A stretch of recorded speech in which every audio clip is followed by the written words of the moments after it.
24 घंटे के अंदर हिंदू धर्म के ऊपर 3 बार प्रहार होता है कांग्रेस पार्टी के द्वारा। सलमान खुर्शीद, अलवी साहब और अब स्वयं उनके सबसे बड़े नेता राहुल गांधी द्वारा। कल भारतीय जनता पार्टी ने सलमान खुर्शीद जी के किताब के ऊपर जब प्रेस कॉन्फ्रेंस किया था तो उस प्रेस कॉन्फ्रेंस में कहा था कि सोनिया जी और राहुल जी इस पर जवाब दें, सफाई दें। और आज आपने देखा है कि किस प्रकार से एक वर्चुअल कॉन्फ्रेंस के माध्यम से राहुल गांधी जी ने सलमान खुर्शीद के वक्तव्य के ऊपर, सलमान खुर्शीद जी के किताब के ऊपर अपनी सफाई रखी है। और उस सफाई में उन्होंने हिंदू धर्म के ऊपर और हिंदुत्व के ऊपर जिस प्रकार का प्रहार किया है, इसमें कोई नया विषय नहीं है। यह कांग्रेस का और गांधी परिवार का चरित्र रहा है कि जब भी उनको मौका मिलता है तो हिंदू धर्म के ऊपर प्रहार जरूर करते हैं, अवश्य करते हैं। भगवान श्री राम के ऊपर अविश्वास जरूर व्यक्त करते हैं। मैं आज कहना चाहूंगा इस प्रेस कॉन्फ्रेंस के माध्यम से, ये जो सलमान खुर्शीद हिंदू धर्म के विरोध में कहते हैं, उसको बोको हराम या आईएस से कंपेयर करते हैं, या जब शशि थरूर हिंदू तालिबान कहते हैं, या जब सैफरन टेररिज्म कहा जाता है, ये दिग्विजय सिंह जी या मणिशंकर अय्यर हिंदू धर्म के खिलाफ कहते हैं, तो ये इनके निजी वक्तव्य नहीं होते, ये कोई स्टैंड अलोन वक्तव्य नहीं होता है। दरअसल ये संयोग नहीं, ये प्रयोग है। और जो प्रयोगशाला के सबसे बड़े नेता हैं, प्रयोगशाला के मुख्य अध्यापक हैं, वो खुद गांधी परिवार के राहुल गांधी हैं। ये राहुल गांधी जी के बहकाने के बाद, राहुल गांधी जी के पढ़ाने के बाद, राहुल गांधी जी के कहने के बाद सलमान खुर्शीद, शशि थरूर, दिग्विजय जी, मणिशंकर अय्यर, फहरिस्त बहुत लंबी है, ये लोग हिंदू धर्म के विरोध में अनर्गल वक्तव्य देते हैं। It is at the behest of the Gandhi family, particularly Mr. Rahul Gandhi, that the other leaders of the Congress party, be it Salman Khurshid, be it Digvijay Singh, be it Rashid Alvi, or be it Manishankar Aiyar, they often speak against Hinduism. This pathological hatred for Hinduism amongst the Congress leader gets its traction, gets its energy from Mr. Rahul Gandhi and from the Gandhi family. बंधुगण, मैंने आपको कहा था कि ये कोई पहली बार नहीं है जो राहुल गांधी हिंदुइज्म के विरोध में, हिंदू धर्म के विरोध में कह रहे हैं। मैं कुछ उदाहरण लेके आया हूं, क्योंकि अगर बहुत सारे उदाहरण दूंगा तो प्रेस कॉन्फ्रेंस लंबा होगा, बड़ा होगा। मैं उदाहरण देना चाहता हूं 17 दिसंबर 2010 का, जब विकीलीक्स सामने आया था और राहुल गांधी जी का वक्तव्य ने पूरे हिंदुस्तान को दहला के रख दिया था। जब यह विषय सामने आया कि राहुल गांधी ने कहा कि भारत में आतंकवादियों से बड़ा खतरा देश के हिंदुओं से है। The country faces a bigger threat from the Hindus than from terrorism. यह आप सबको पता है, जब हमारी सरकार नहीं थी उस समय यह पूरा विषय खुलासे के रूप में सामने आया था। हिंदू पाकिस्तान, हिंदू तालिबान, यह शशि थरूर जी का वक्तव्य था 2028 के जुलाई माह में। ठीक उसी प्रकार पी चिदंबरम जी ने 25 अगस्त 2010 को पहली बार सैफरन टेररिज्म, भगवा आतंकवाद शब्द का प्रयोग किया था। यह अनायास ही नहीं किया था, यह कोई संयोग नहीं था जो उन्होंने प्रयोग कर लिया और बाकी कई नेताओं ने उसके पश्चात सैफरन टेररिज्म का प्रयोग किया। यह बहुत ही सोचा समझा और कहीं ना कहीं एक षड्यंत्रकारी जाल बिछाया गया था गांधी परिवार द्वारा।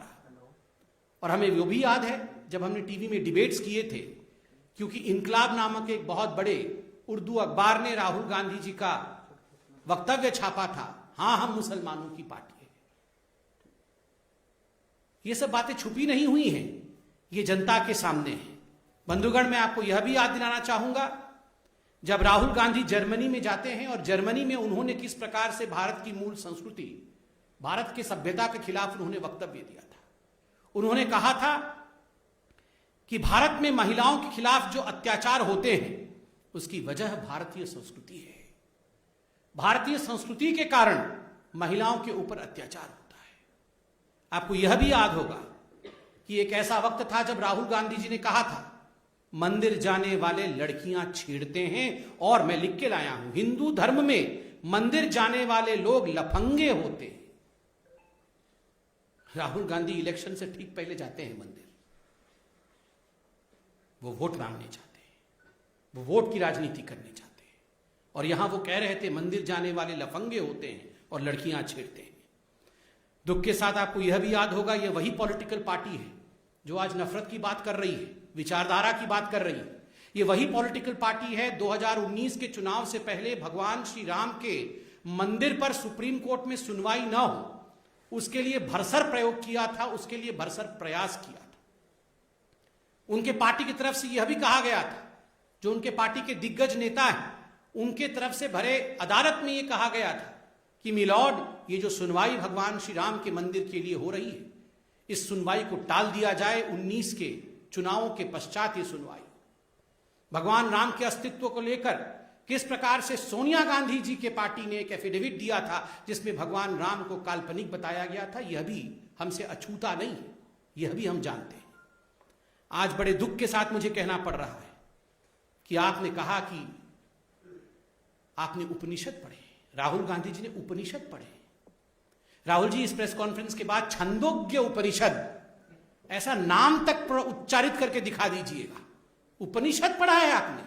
हिंदुस्तान का कॉन्स्टिट्यूशन पढ़ लिया हो तो वही काफी है।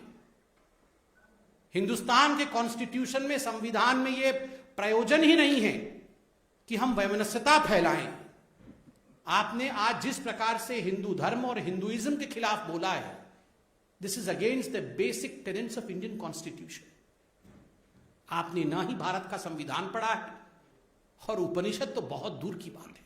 आप केवल उपनिषद के नामों को उच्चारित करिए, यही हमारे लिए बहुत होगा। मुझे याद आता है हमारे अटल बिहारी वाजपेयी जी की वो कविता। आज राहुल जी ने हमारे मन को, देश के 130 करोड़ जनता के मन को ठेस पहुंचाया है हिंदू धर्म के विरोध में कह के। उन्होंने कहा कि हिंदू धर्म के लोग दूसरों को मारते हैं, काट देते हैं, हम सिखों को, बाकी लोगों को मारते हैं। ये घृणक शब्द है, ऐसे शब्दों का प्रयोग नहीं होना चाहिए। राहुल जी, आपने शायद अटल जी की कविताएं नहीं पढ़ी होंगी राहुल जी, मगर हमारे परम आदरणीय अटल जी की कविता की एक पंक्ति में पढ़ के आपको सुनाता हूं। होकर स्वतंत्र मैंने कब चाहा है, होकर स्वतंत्र मैंने कब चाहा है, कर लूं सबको गुलाम, मैंने तो सदा सिखाया है करना अपने मन को गुलाम।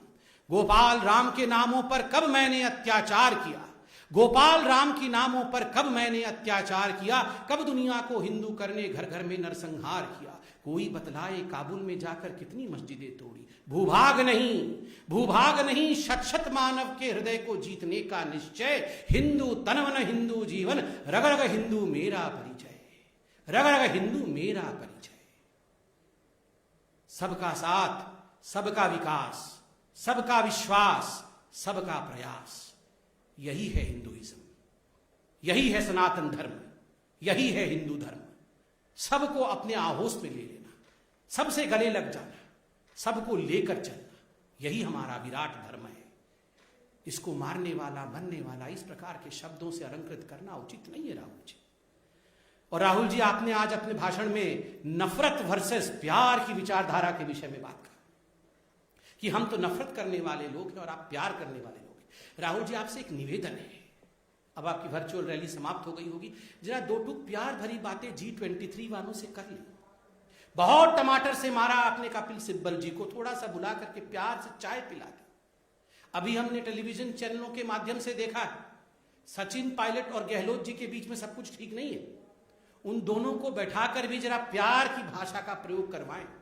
वहां छत्तीसगढ़ में भी भूपेंद्र बघेल और सिंहदेव जी के बीच में सब कुछ ठीक नहीं चल रहा है, वहां भी प्यार फैलाएं। और सुबह सुबह ही आज हमने देखा नवजोत सिंह सिद्धू जी फिर से चन्नी जी के ऊपर हमला कर रहे थे, वहां भी प्यार की आवश्यकता है। मुझे लगता है राहुल जी, हिंदू धर्म पे हमला छोड़ करके आप अपने पार्टी के अंदर प्यार फैलाने की कोशिश करें। जहां तक हिंदू धर्म के खिलाफ बयानबाजी करने का जो ये सिलसिला कांग्रेस पार्टी में है, हमें पता है, आपका पूरा परिवार, ये गांधी परिवार, हिंदू धर्म को चाहता नहीं। You have a pathological hatred against Hinduism. पर ईश्वर के लिए, राम के लिए कम से कम उसे प्रदर्शित तो ना करें, कम से कम घृणा फैलाए तो नहीं। और अंत में मैं सिर्फ इतना ही कहूंगा, ये रोज रोज जो आप राहुल जी सावरकर जी के खिलाफ जहर उगल रहे हैं, गांधी वर्सेस सावरकर करने की कोशिश कर रहे हैं, महान विभूतियों को विभक्त मत करिए, उन्हें भिन्न भिन्न करके मत देखिए। इन महान विभूतियों ने हमारे देश को स्वतंत्रता दिलाई। सावरकर ने गांधी के लिए अच्छा कहा, गांधी ने सावरकर के लिए अच्छा कहा, और ये सारी चीजें पुस्तकों में लिखी हुई हैं, आप पढ़ सकते हैं। मुझे कष्ट होता है, आप महाविकास आघाड़ी उस सरकार के हिस्से में, महाराष्ट्र में आपकी सरकार है, और सावरकर जैसे हिंदुस्तान के गौरव के ऊपर, एक मराठी मानुस के ऊपर, जिस मराठी मानुस ने पूरे हिंदुस्तान में अपने ओज के कारण, अपने वीरता के कारण नाम कमाया है, आप उस मराठी मानुस पर रोज हमला करते हैं। और मुझे आश्चर्य है कि कुछ पॉलिटिकल पार्टी जो महाराष्ट्र में आपके साथ गठबंधन में है, वो आपकी बातों को सहते कैसे, इनसे सवाल क्यों नहीं करते हैं राहुल गांधी से। आज सिर्फ इतना ही कहना था, और मुझे दुख होता है जब आप अपनी इन ओछी बातों में भगवान शिव, हम सबके आदरणीय गुरु नानक देव, कबीर जी, इनको लेकर आते हैं। आपका यह कहना कि भगवान शिव हमारे विचारधारा को मानते थे, महायोगी अनंत योगी के लिए इस प्रकार के शब्दों का प्रयोग करना कि कांग्रेस की विचारधारा को भगवान मानते थे। पहले आपने कहा था ये जो कांग्रेस का हाथ है, ये गुरु नानक देव जी का हाथ है, ये भगवान राम का हाथ है, भगवान शिव का हाथ है। मुझे लगता है ये विचारों के साथ खिलवाड़ है। बहुत बहुत धन्यवाद। राहुल गांधी जी से क्षमा याचना करवाने की मांग भी रखना, अन्यथा होगा, क्योंकि यही उनका ध्येय है। ये आज जो 100, 200, 300, 400, 500, पता नहीं, नंबर भी फिक्स नहीं है उनके मन में, कितने लोगों को ये वॉलंटियर के रूप में भेजना चाहते हैं। 100, 200, 300 या 400 या 500, ये कितने भी लोग आप भेजने वाले हैं, आप इन वॉलंटियर्स के माध्यम से हिंदू धर्म के विरोध में पूरे देश में वातावरण ना खड़ा करें, भगवान राम के खिलाफ किसी प्रकार का वातावरण ना खड़ा करें। हम इतना ही कहेंगे। आपसे क्षमा याचना मांगना मुझे लगता है व्यर्थ होगा। बहुत बहुत धन्यवाद। एक प्रश्न है, आपने कहा कि ये जो वक्तव्य है ये अनायास ही नहीं है, ये जो है प्रयोग है। क्या लगता है कि आने वाले जो 5 राज्यों में विधानसभा चुनाव है, उस प्रयोगशाला में ये प्रयोग किए जा रहे हैं, और अगर ये प्रयोग किए जा रहे हैं तो ये ध्रुवीकरण अगर है ऐसा, तो वो जनेऊ दिखाने का मतलब, गोत्र बताने का मायना क्या है? देखिए, इसमें कोई दो मत नहीं है। ये अनायास नहीं है, ये प्रयास है। अनायास उनके मुख से या उनके नेताओं के मुख से हिंदू धर्म के खिलाफ शब्द नहीं निकल रहे हैं, विचार नहीं निकल रहे हैं। बहुत सोच समझ करके ये सारा, आप देखिए, एक क्रोनोलॉजी में हो रहा है।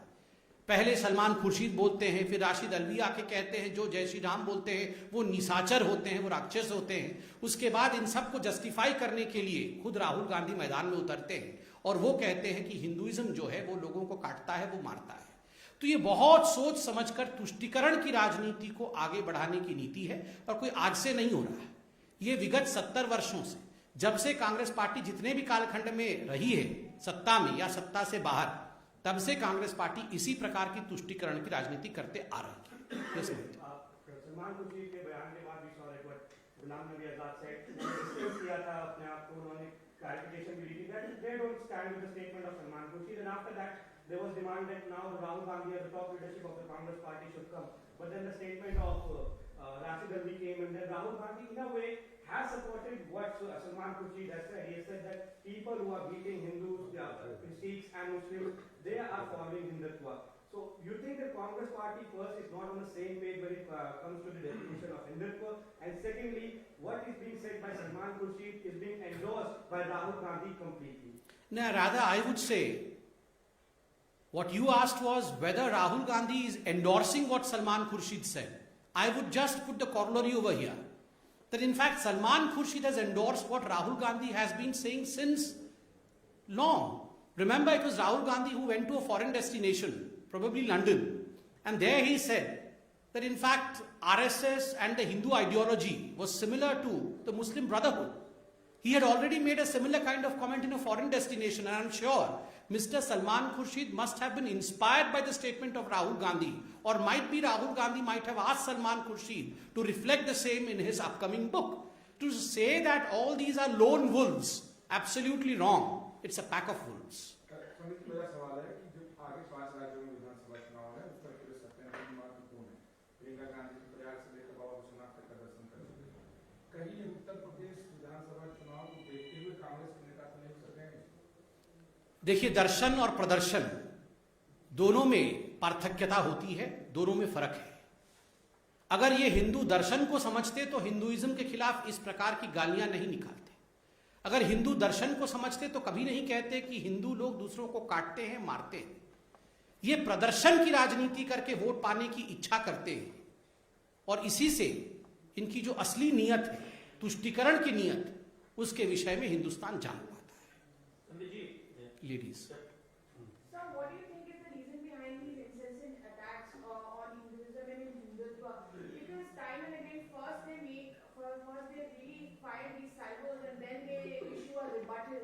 So, do you think it is just a trick of minority appeasement, as Amit Malavia said on his Twitter? no, of course, it is nothing but appeasement politics, and it has been practiced by the Congress party since so long that now it is something which the country understands. It's not for the first time that we heard such kind of utterances from Salman Khurshid or from Rahul Gandhi. Such kind of utterances have been of quite common nature as far as the Congress party is concerned. Of course, it draws its inspiration from the politics of appeasement. Dhanda ji, पूछ लीजिए साहब। जब सलमान आपके विमोचन पर विवाद हुआ तब बीजेपी ने प्रेस कॉन्फ्रेंस की और चुप्पी तोड़ने को कहा सोनिया गांधी से, जो बताएं इसलिए माना जाएगा कि हिंदू धर्म और हिंदुत्व के खिलाफ उनकी पार्टी और उनकी खुद की सोच है। अब जब खुद राहुल गांधी एक तरह से सफाई देते हुए समर्थन कर रहे हैं, तो ऐसे में बीजेपी क्या कहेगी? दूसरी बात, जो चुनाव में मंदिर मंदिर जाते हैं, हमने देखा पिछले 2-3 सालों में, तो क्या बीजेपी ये कहेगी कि मंदिर जाना? देखिए, बीजेपी को कुछ कहने की आवश्यकता नहीं, जनता जनार्दन होती है, और इसे केवल 5 राज्यों के चुनाव के मद्देनजर नहीं, भारत के संस्कृति के मद्देनजर देखना चाहिए। भारत की संस्कृति को जो लोग इस प्रकार के अपशब्दों से अलंकृत करते हैं, जिनके लिए अपशब्द प्रयोग करते हैं, मैं एक बात स्पष्ट रूप से कह सकता हूं कि हिंदुस्तान की जनता कभी भी कांग्रेस पार्टी को क्षमा नहीं करने वाली है। नाडा साहब, लास्ट